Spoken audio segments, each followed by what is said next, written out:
In his time, Unu has translated Jefferson, Lincoln, Karl Marx, even Dale Carnegie for his fellow Burmese. He has also translated Buddhism for a great many Americans. The Lord Buddha actually lived some 2,500 years ago. He was a prince, born to greatness and glory. But when he realized that there was so much suffering and misery in the world, he decided to become an ascetic or holy man and seek out a way of life that would free suffering humanity. He made a tremendous impression not only on his own followers, but also on all his contemporaries. And the story of his life was handed down by word of mouth from the generations to generations.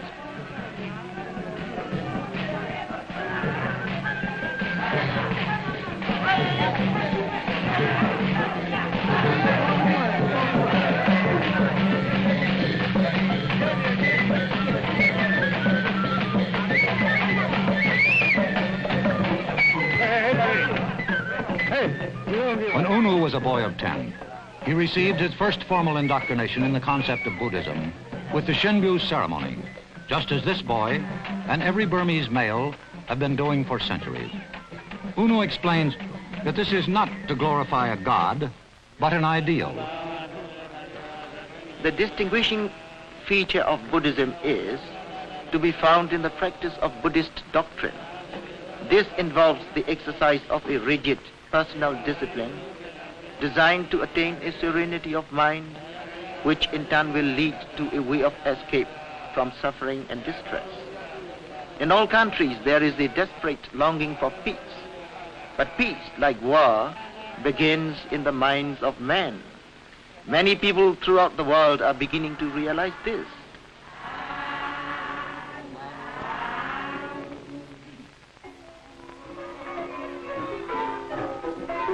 And from one generation to the next, the Burmese boys at the age of about 10 spend a week or so as a novitiate monk, emulating the life of Lord Buddha. There is no commitment that he will make monkhood his career.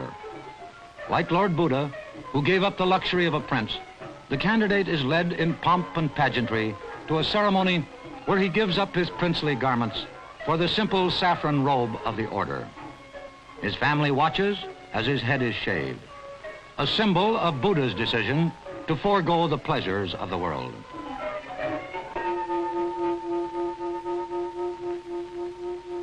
The boy will live with the older monks in poverty and simplicity for at least a week, and if he chooses later on, for the rest of his life.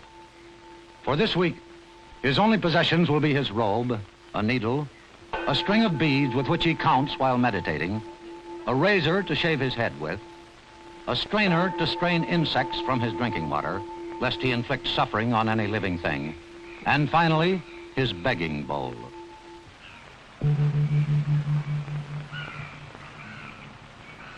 The monk has no income. He arises at dawn and goes out barefoot along his route, carrying a lacquered begging bowl. From the devout, he receives his daily rice. Buddhists do not call this an act of begging. It is the monk's duty to receive, the housewife's to offer. If there is any sense of privilege involved, it is on the part of the giver, who has helped to perpetuate the monkhood, and therefore the teachings of Lord Buddha.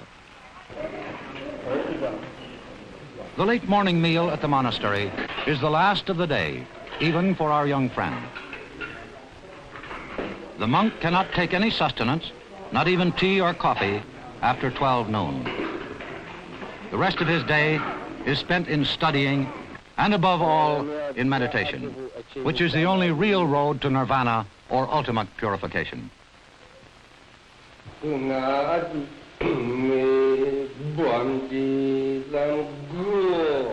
As Unu said, Buddhism is not a doctrine that has to be accepted on hearsay. It can be tested by anyone and rejected, or if at the age of 20 the young Burmese wishes to go on to ordination as a full-fledged monk, he can do so. Parts of the ceremony are read from lacquered strips of bamboo. The language is Pali. comparable to Latin in Catholicism. He is asked, "Are you a free man? Have you come with the permission of your parents? Have you any diseases? Are your alms bowl and robe complete?"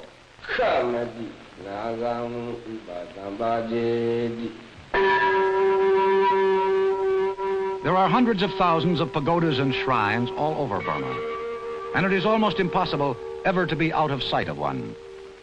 Americans are somewhat too inclined to think of Buddhism principally in terms of the ornate temples at Mandalay and Pagan and Moulmein, and the elaborate water procession at Inlay Lake with its unique and world-famous leg rowers. But as Unu points out, I think there is something very romantic about you Americans. Buddhists do not worship any idols.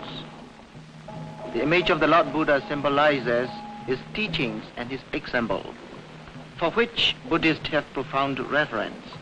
In much the same way, I think the cross, and for Catholics, the image of the Virgin Mary and the images of various saints, symbolizes for Christians the teachings and example of Christ.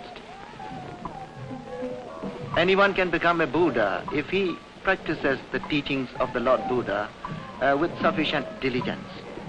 We have great reverence for the Lord Buddha because he showed us the way to mental serenity. It is this reverence that we show when we kneel before his image, or making offerings of flowers or burn incense in the pagodas.